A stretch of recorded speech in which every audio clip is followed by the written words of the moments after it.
그러니까 이제 뭐냐? 우리도 이제 한계에 왔다는 얘기죠. 이게.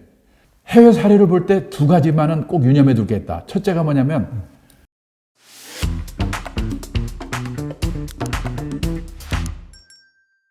지금 한국 가계 자산이 예. 구조적으로 약간 좀 문제가 있다. 네. 또 이제 그렇게 말씀을 하셨잖아요. 네, 그래서 네. 이 부분에 대해서 좀 구체적으로 말씀해 주시면 좋을 것 같습니다. 우선요, 그 작년 여름에 혹시 보셨는지 모르겠는데 한국은행이 그 PPP 환율이라고 그래가지고 그 각국의 물가를 이렇게 조정해가지고 계산한 그 환율로 주요국의 그 가구당 순자산을 계산해서 발표를 했더라고요. 근데 우리나라가 얼마냐면요, 53만 8천 달러니까 한 5억 한 뭐 5, 6천 될까요? 네. 예, 우리나라 가구당 순자산이. 네.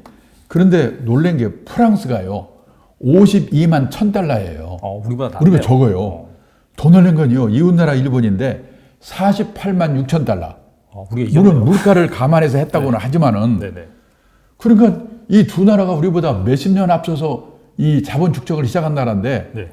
우리가 이 두 나라보다 부자라는 얘기예요. 괜히 기분이 좋네요. 근데 이게 한국은행이 발표한 자료인데 거짓말일 일이 없잖아요. 그렇죠. 네. 근데 이제 문제는 그 가계 자산을 분해를 해보니까 네. 다 아시는 얘기지만은 이 미국이나 일본이나 이런 선진국 나라들은 가계 자산 중에서 70%가 금융 자산이고 현금, 예금, 주식, 채권, 펀드, 보험연금 이런 금융 자산이고 언제든지 뺄 수 있는. 네. 그리고 30%가 집이나 땅, 부동산이더라고요. 근데 우리나라는 아시지만 80%가 부동산이고 금융자산은 20%밖에 안 되거든요. 그러니까 어떻게 말하면 우리나라는 자산 이퀄 부동산이고 그 부동산 값이 비싸기 때문에 부자처럼 보이는 건가 아닌가. 그런 걱정이 되고. 근데 마침 일본도 1990년도에는요, 지금부터 30년 전에는 네. 부동산 비중이 60% 우리나 비슷했어요. 네네. 근데 지금은 부동산 비중이 아까 말했지만 30%로 네. 이 절반으로 비중이 줄어든 거예요. 네네. 근데 일본이 그렇게 줄어든 이유를 보니까 우리도 그렇게 될 가능성이 참 크지 않을까. 저는 그런 생각을 해요. 그래서 그런 거에 대한 준비도 이게 금년 내년이 아니고 10년, 20년 후 내 노후에 대비해서 생각을 해봐야 될 거 아닌가 그런 생각이 들더라고요. 그러면 일본의 그 가계 자산 중에서 30년 전에는 부동산 비중이 60%였던 거가 지금 30%로 절반 비중으로 줄어든 이유가 뭐냐? 첫째가 지난 30년 동안 일본의 집값, 땅값이 계속 떨어졌어요. 특별한 데 몇 군데 빼고는. 네네. 그게 첫째 이유고요. 네. 두 번째가 뭐냐? 집에 대한 인식이 달라졌어요. 집 없으면 어때? 빌려 살면 되는 거지? 우리처럼 집에 한이 맺혀 있지 않는 거예요. 네. 근데요, 이 일본이나 우리나라 같이 농경 문화를 가진 나라, 정착해 사는 나라는 이 유목민 국가나 해양 국가처럼 이동을 전제로 하는 나라와 달리 이 농경 문화를 가진 나라들은 내 집, 내 땅에 대한 집착이 무지하게 강하거든요. 그러니까 일본도 30년 전에 제가 일본에서 근무할 때는 그랬어요. 근데 그게 30년 사이에 집값이 떨어지고 그러니까 에이 뭐 집 없으면 어때? 빌려 살면 되는 거지. 이렇게 바뀌더라고요. 그리고 또 하나 뭐냐면 지난 30년 동안 일본의 집값 조금 더 시차는 있지만은 일본도 집값이 많이 올랐었거든요. 엄청나게 올랐었죠. 예, 올랐을 때 올린 이유, 우리나라 올린 이유를 보면요. 또 무슨 이유가 있냐면 베이비붐 세대들이 많이 태어나면서 따로따로 분가해서 살면서 집을 사면서 집값을 올렸더라고요. 네. 근데 일본은 베이비붐 기간이 6년으로 끝났는데 우리는 28년 동안에 2,700만 명을 낳았어요. 그러니까 일본의 베이비붐 세대 전체 인구의 그 차지하는 비중이 우리 거의 2배 가까이 돼요. 근데 일본은 베이비붐 세대가 내 집 마련이 다 끝났어요. 네. 그러니까 이제 살 사람은 없고 오히려 노인네들은 팔라고 내놓기만 하는 거예요. 일본의 사정을 보니까. 네. 우리는 아직 베이비붐 세대의 내 집 마련이 다 끝나지 않았죠. 그렇죠. 근데 10년 후, 20년 후 가면 우리도 다 지금 보면 우리나라 출산율이 최고일 때가 55년 6.3명이었거든요. 네네. 지금 작년에 0.84명이에요. 우리나라 제일 낮잖아요. OECD 그렇죠. 네. 그러니까 6.3명이 그렇게 낮던 시대에 사람들이 왕창 집을 사면서 올린 집값이 0.84명 된 사람들이 이제 성인이 될 때는 어떻게 될 건가. 베이비붐 세대의 내 집 마련이 일본은 끝났는데 우리는 아직 좀 남았지만 앞으로 어떻게 될까 하는 게 하나고. 근데 또 하나 뭐냐면 시골에 살던 사람들이 도시로 가면서 그걸 도시화라고 그러잖아요. 그렇죠. 네. 전체 인구 중에서 도시에 사는 사람의 인구의 비율이 이 몇 퍼센트냐가 도시화율이거든요. 네네. 일본은요, 도시화 과정이 끝나가지고 오히려 도시에서 지방으로 역류 현상이 나타나고 있어요. 네. 근데 우리나라는 세계에서 도시화율이 제일 높은 나라가 싱가포르, 네. 두 번째가 홍콩, 세 번째가 우리나라인데 90%예요. 도시화율이 어느 나라에서 80%가 되면 멈추거든요. 네. 우리는 멈추지 않고 계속 가는 거야, 그냥. 우리 왜 이렇게 높을까요? 그러니까 이제 뭐냐? 우리도 이제 한계에 왔다는 얘기죠. 이게. 그러면 이렇게 집값을 그동안에 올린 요인들이 달라질 거 아니에요. 그때 가면 어떻게 될 건가를 생각해 봐야 된다는 거죠. 일본을 보니까 집값 떨어진 이후에. 네네. 우리도 한 일본과 20년 차를 두고 따라가고 있거든요. 네.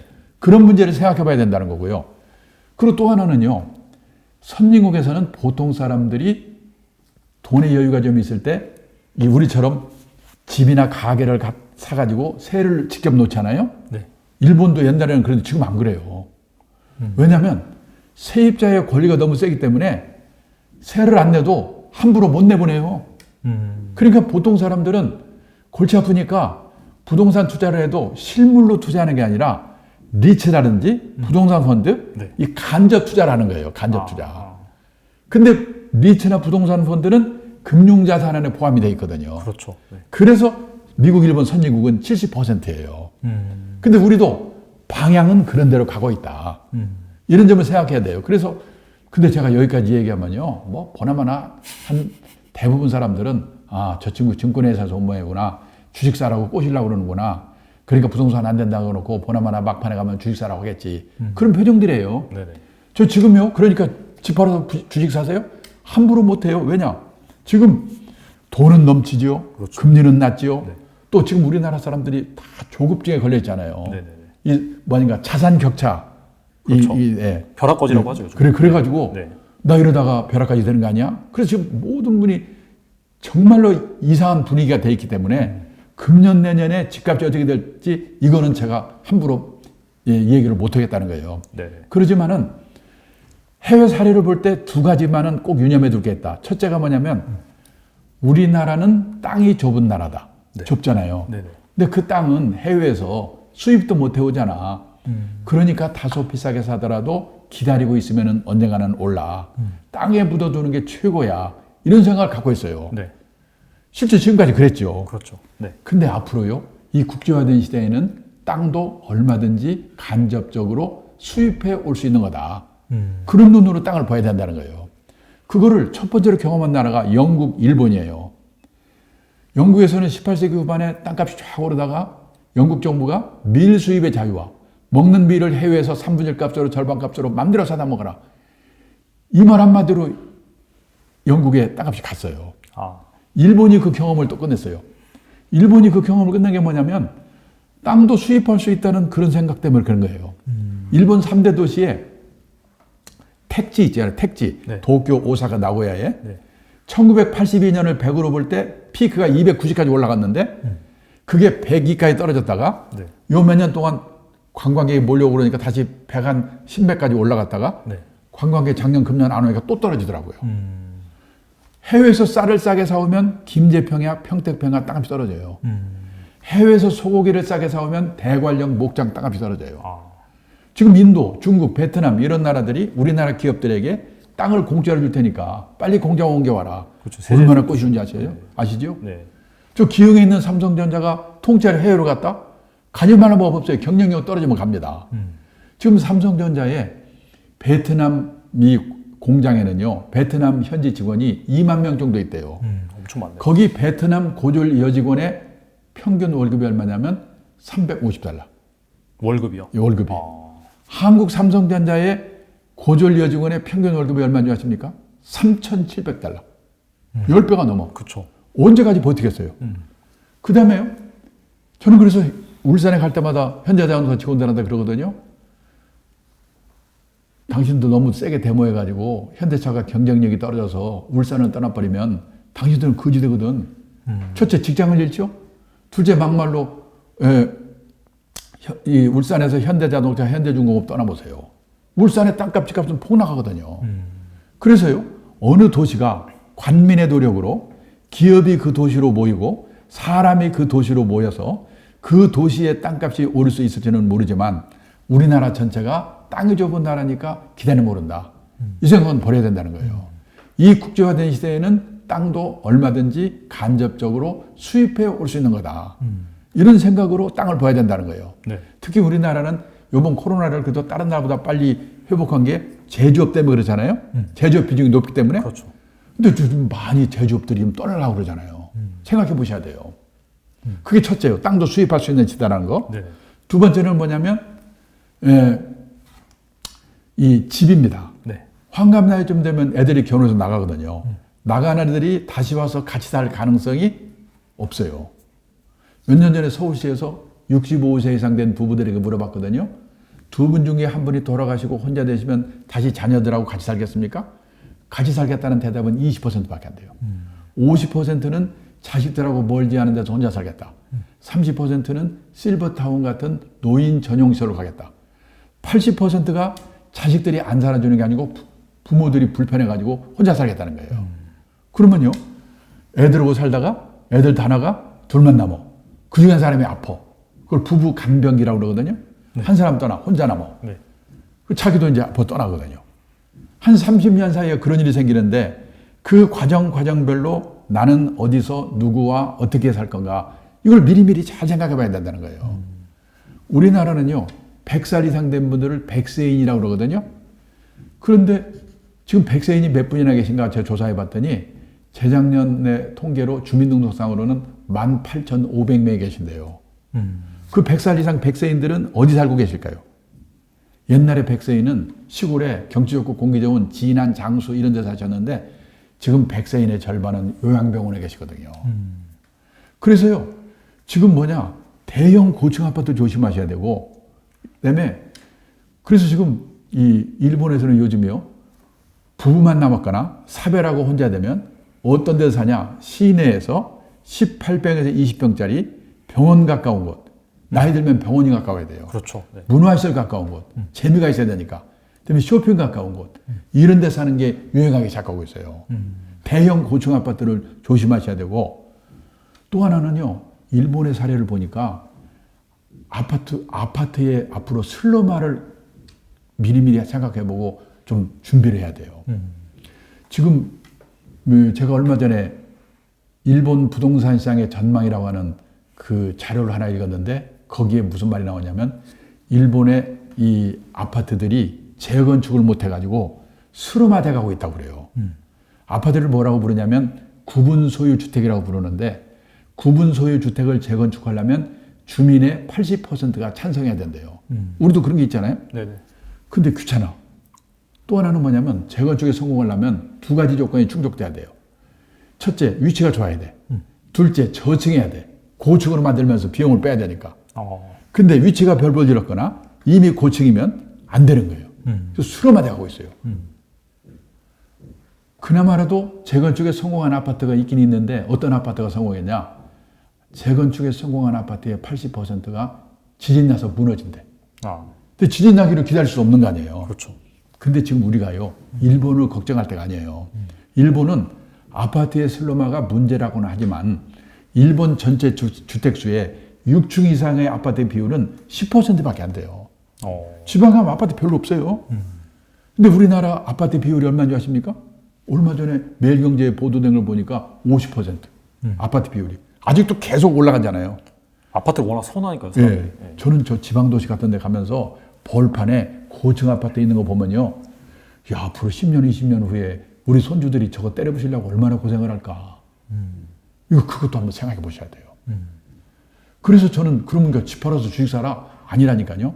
뭐냐면 이 사고 팔고는 뭐 알아서 하시되 원칙 하나는 지켜야 된다. 원칙이 뭐냐? 투자라고 하는 것은 리스크가 따르는 것입니다. 따라서 재산이 한 곳에 집중되어 있으면 안 됩니다. 갖고 계신 재산이 100% 부동산에 몰빵되어 있으시다면 그 부동산이 오를 때 오를 망정 우선 10% 20%라도 금융자산을 가지세요. 그리고 나이가 들어가면서 금융자산의 비중을 높여가셔야 됩니다. 그래서 환갑 나이쯤 되면 부동산하고 금융자산 비율이 선진국 수준까지는 못 가더라도 저 반반 정도는 돼야지 혹시 가격이 떨어지더라도 하우스 푸어가 될 염려는 없다. 이런 말씀이 결론이에요. 듣고 보니까 좀 궁금한 게 있는데 네. 그 사실 지방의 그런 아파트 같은 경우에는 이제 슬럼화될 가능성이 있고 한데 근데 이것도 좀 궁금하거든요. 일본 같은 경우에 예를 들어서 우리나라 이제 강남이라는 정말 부동산 불패의 그런 네. 지역이 있잖아요. 그런데도 사실 이렇게 영향이 있었나요? 네, 그거는요. 네. 예, 이렇게 생각하시면 돼요. 이게 점점점 가면서 네.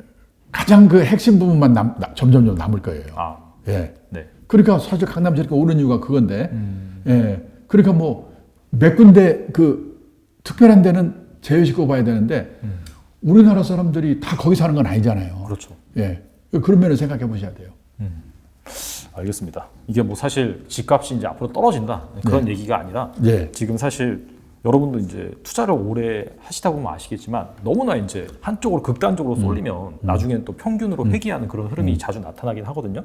그런 관점에서 지금 한쪽에 너무나 집중되어 있다라고 네. 한다면 네. 리스크 관리가 안 될 수 있으니까 네. 약간 좀 금융 자산으로 좀 네. 배분을 하셔서 안정적으로 네. 가져가시는 그런 방법을 네. 지금 말씀드린 네. 겁니다. 그러면 그 지금 사실 보고 계신 분들이 네. 30대 분도 있을 수도 있고 40대 분도 있을 수도 있고 네. 또 은퇴를 앞둔 50대 분도 계실 수도 있습니다. 네. 이 연령별로 그렇다면은 네. 이 노후 준비를 어떻게 해야 되는지 좀 어떻게 자산 배분을 우선 가져가야 중요한 되는지 거는 20, 30대는요. 네. 20, 30대는 하여튼 사회생활과 동시에 삼청연금 가입을 무조건 시작하는 거고 국민연금은 자동적으로 가입하잖아요. 네. 또 퇴직연금도 회사 다니면 다 가입하게 되고 여기다가 개인연금 하나만 하게 되면 그건 뭐 하는 게 되고 그 뭡니까 자동적으로 준비하는 거니까. 그렇죠. 다만 그 어떻게 운용을 할 건가 그것만 잘 하면 되는 거니까 하여간 삼청연금 가입 시작하고 네. 두 번째는 뭐냐면 이 100세 시대에는 제일 중요한 게 이 오래오래 일을 해야 돼요. 네. 그래서 뭐냐 이 30대 할 일이가 뭐냐면 인적 자본 투자 자기 몸값을 높이는 노력을 해야 된다는 거거든요. 저는 삼청연금 가입하고 나면은 일단 그 돈을 꾸어서라도 자기 몸값을 높이는 노력, 인적 자본 투자를 해야 된다. 그래서 가장 그 필요한 게 뭐냐면 직장인들은 가장 큰 투자 엔진은 자신의 직업이다. 일에서 성공해야 돼요. 왜 그러냐면 이 우리가 지금 돈에도 일을 시키자고 그래가지고 투자가 지금 붐이지 않습니까? 네. 근데요, 사실은 직장인들이 하고 있는 일은 훨씬 더 중요한 금융자산이에요. 우리가 일을 하게 되면은 월급이 나오죠? 보너스가 나오죠? 퇴직금이 나오죠? 그러니까 뭐냐? 일이라는 금융자산에서 그런 수입을 얻기 때문에 일에서 성공해야 되는 거예요. 가장 큰 투자 엔진은 자신의 직업이라는 생각으로 자기 오래오래 일할 수 있는 이 몸값 높이는 그렇기 때문에 직장인으로서 경쟁력을 가지려면 어떻게 해야 되는가? 지금 2033년이 되면 직업의 절반이 47%가 사라진다고 하잖아요. 네. 새로운 직업이 생기면서 또 직업은 사라지고 이러는 시대에 뭐냐? 그 직장인으로서 경쟁력을 가지려면 내가 무슨 공부를 해야 되는가? 그걸 생각해보고 이 30대에 또 해야 될 일은 뭐냐면 몸값 높이는 노력, 인적 자원 투자를 해야 된다는 거죠. 근데 너무 이 돈에도 일을 시켜야 된다고 생각하고 있는데 돈에만 일을 시키려는 것처럼 너무 재테크에 매달리는 거는 문제가 있다고 생각하는 거예요. 네. 그러니까 20, 30대가 그렇고요. 40대는 두 가지를 해야 되는데 그때부터 슬슬 건강에 여러 가지 이제 신호가 나타나기 시작하잖아요. 네. 그래서 건강 리스크 관리를 시작해야 되는데 폭탄주 20잔 마시던 사람들은 빨리 그거 끊고 담배도 끊고 그리고 건강에 조심해야 돼요. 근데 그게 조심을 해도 환갑이 넘어가면요. 제 친구들 보고 그래. 저도 마찬가지인데 저도 부부가 암 걸리고 난리였거든요. 생각지도 않는 그런 중대 질병이 걸리는 거예요. 그래서 뭐냐. 환갑 되기 전에 특수 질병 보험 하나 들어두는 거. 이게 이 건강 리스크 관리 시작이고 그 다음에 뭐냐면 그때가 자녀들이 초등학교 고학년이 되기 시작하거든요. 네. 이때부터 자녀 리스크 관리를 잘 시작해야 돼요. 부부가 어디 가서 제대로 된 교육을 받아가지고 공통된 인식, 소신을 가지고 애들의 교육 문제, 결혼 문제 뭐 이런 문제를 부부가 합심해서 그때부터 잘 바꾸는 노력을 해야 되는 거죠. 그래서 40대 할 일이 뭐냐면 이 건강 리스크 관리, 자녀 리스크 관리를 시작하는 거예요. 그다음에 50대가 되면은 퇴직이 가까워오거든요. 제일 먼저 할 일이 가계 자산의 구조 조정. 빚을 많이 안고 퇴직하면은 괴롭거든요. 네. 그러니까 쓸데없는 거 많이 팔아서 줄여서 빚을 줄이는 노력을 해야 되고, 아까 앞에서 말씀드렸지만 80%가 우리는 부동산이니까 반반 정도가 되도록 이 구조조정, 비율을 맞추는 노력을 해야 돼요. 그리고 50대 또 하나 해야 될 일이 뭐냐. 퇴직하고 나서 30년, 40년 뭐하고 살 건가. 그게 돈이 되는 일이든 사회공헌 활동이든 또는 이 취미 활동이든 뭔가 소일거리를 갖도록 준비하는 퇴직 후에 할 일의 준비. 그게 50대에 또 할 일이에요. 연령대별로 하는 것 중에서. 네. 근데 사실 다들 뭐 파이어족 되고 싶어하고 내가 뭐 사실 나이 먹어서도 일을 해야 되나라고 생각할 수도 있잖아요. 네. 그럼에도 불구하고 이렇게 은퇴를 하고 나서도 재정적인 문제가 아니라 그럼에도 불구하고 이렇게 일을 해야 되는 이유가 뭘까요? 그 뭐냐면요. 퇴직 후에 노후의 3대 불안이 뭐냐면 돈, 건강, 네. 그 다음에 외로움이거든요. 이 3대 불안을 해소하는 최선의 방법이 일이라는 거예요. 소일거리. 꼭 돈이 안 되더라도. 네. 그런 생각을 꼭 하셔야 되고, 지금 파이어족 얘기 많이 하지만은요, 파이어족 하더라도 옛날에도 그런 사람이 있었어요. 하는데 좋은데 문제는 뭐냐면, 어떻게 투자해서 재테크해서 돈을 좀 한 목돈을 마련했다. 그러면 내가 이제 그동안에 돈에 너무 시달렸고, 회사에서 시달렸으니까 나가서 자유롭게 살자. 그러면 안 된다는 거예요. 파이어족 하는 건 좋아요. 좋은데 두 가지예요. 제가 제 동기라든지 그 주위에 있는 사람들 중에 젊을 때 투자해서 돈 벌어가지고 퇴직하고 나가서 그 후에 어렵게 된 사람을 많이 봤거든요. 어떻게 어렵게 되냐면 첫째가 뭐냐면 지금 여기서 무슨 방법으로 돈을 벌었는데 재테크해서 벌었는데 그것이 10년, 20년 계속 유지된다는 게 무지개 힘들더라고요.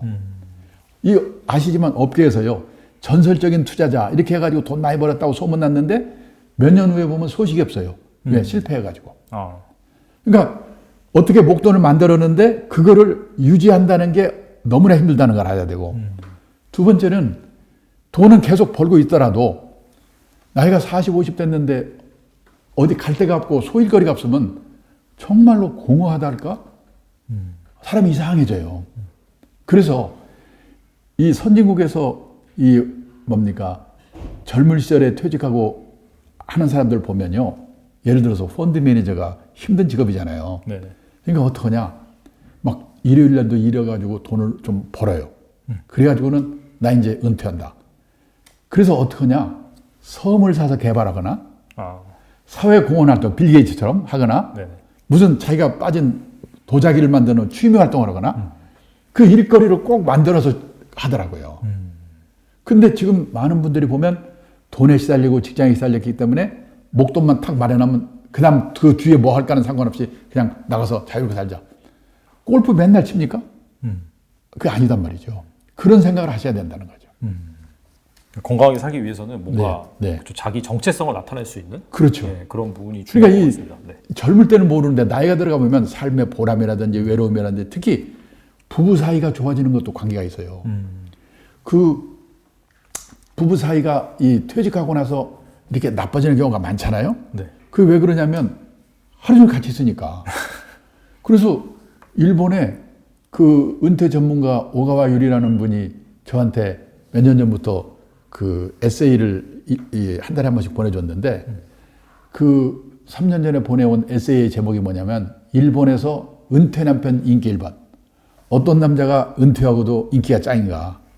그거 봤더니요. 요리 잘하는 남편도 아니고 건강한 남편도 아니고 싹싹한 남편도 아니고 집안일 잘 도와주는 남편도 아니고 낮에는 집에 없는 남편이더라고요.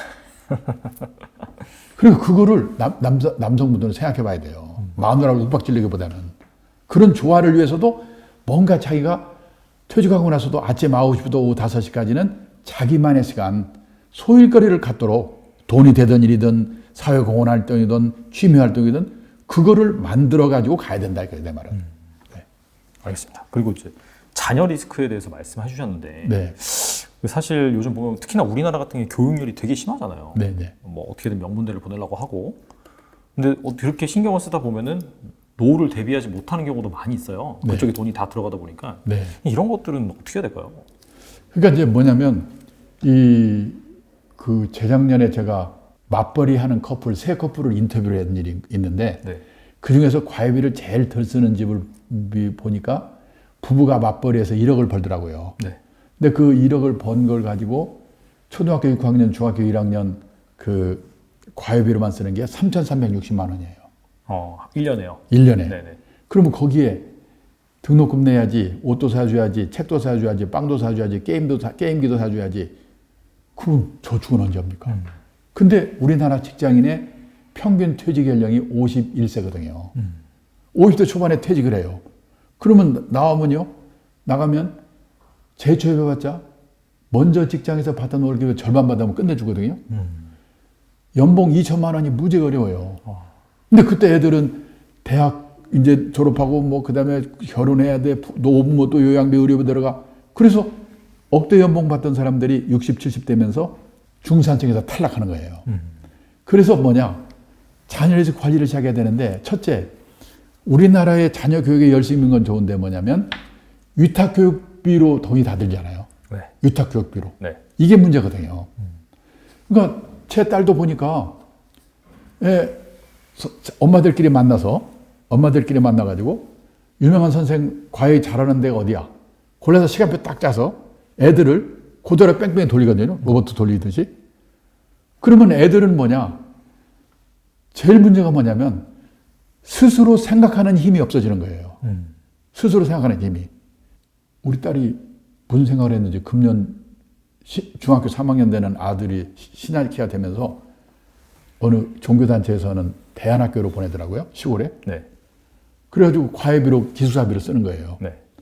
근데 6개월인가 있다 여름방학 때 왔는데 딱 보니까 부모의 슬하에서 벗어났단 말이에요. 그래가지고 얘가 스스로 얘기하고 나 이것 좀 해봐야 되겠는데 이렇게 해야 되겠는데 책을 읽어야 되겠는데 이렇게 바뀌었더라고요. 그래서 내가 제 딸한테 물어봤어요. 그렇게 변화가 바람직한 현상이라고 생각해? 그렇대요. 근데 왜 그런 짓을 그동안 했어? 그랬더니 엄마들끼리 만나면 불안해서 안 할 수가 없다는 거예요. 그렇죠. 그게 가장 큰 것 같아요. 근데 지금 생각해보니까 내 아들이 내 지배하에서 벗어난 게 얼마나 다행인지 모르겠다고 그러더라고요. 저는요, 돈 들여서 하는 것도 좋아요. 좋은데 엄마 지배에서 벗어나서 스스로 생각하고 판단할 수 있게 교육을 시키기만 한다면 된다 이거죠. 하려면. 그런 마음을 가졌으면 좋겠다는 거예요.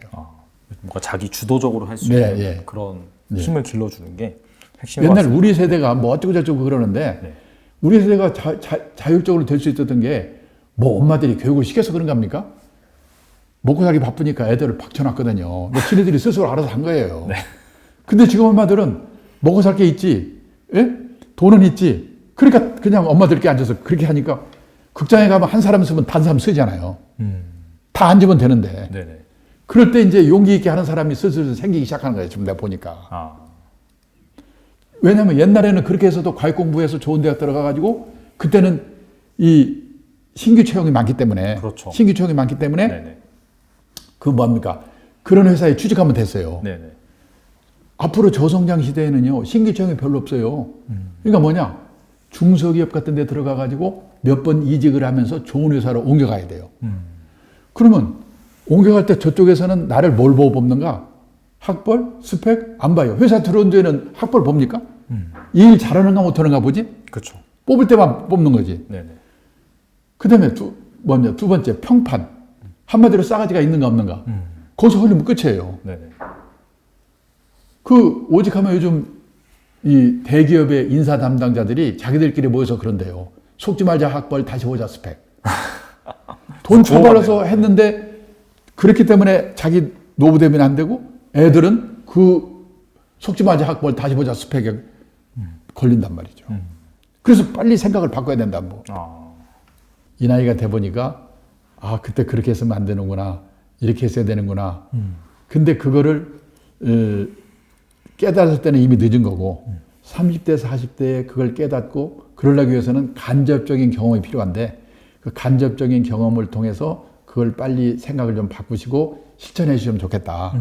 저도 사실은 운 좋게 그럴 수 있는 계기를 젊은 시절에 가졌기 때문에 일찍 좀 그걸 생각한 것이 제가 지금 제 이 노후 대비에 많은 도움이 됐거든요. 네.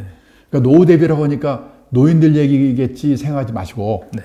30대, 40대 분들한테 하는 얘기라고 생각하고 좀 들어주셨으면 좋겠다. 네. 그리고 제가 쓴 책도 한번 읽어봐 주셨으면 감사하겠습니다. 네. 오늘 트러스트원 자산운용에 강찬희 대표님 나오셔서 정말 좋은 말씀 많이 해주셨는데 꼭 새겨 들으시고 노후 준비를 지금부터 하셨으면 좋겠습니다. 네, 대표님 감사합니다. 네, 감사합니다.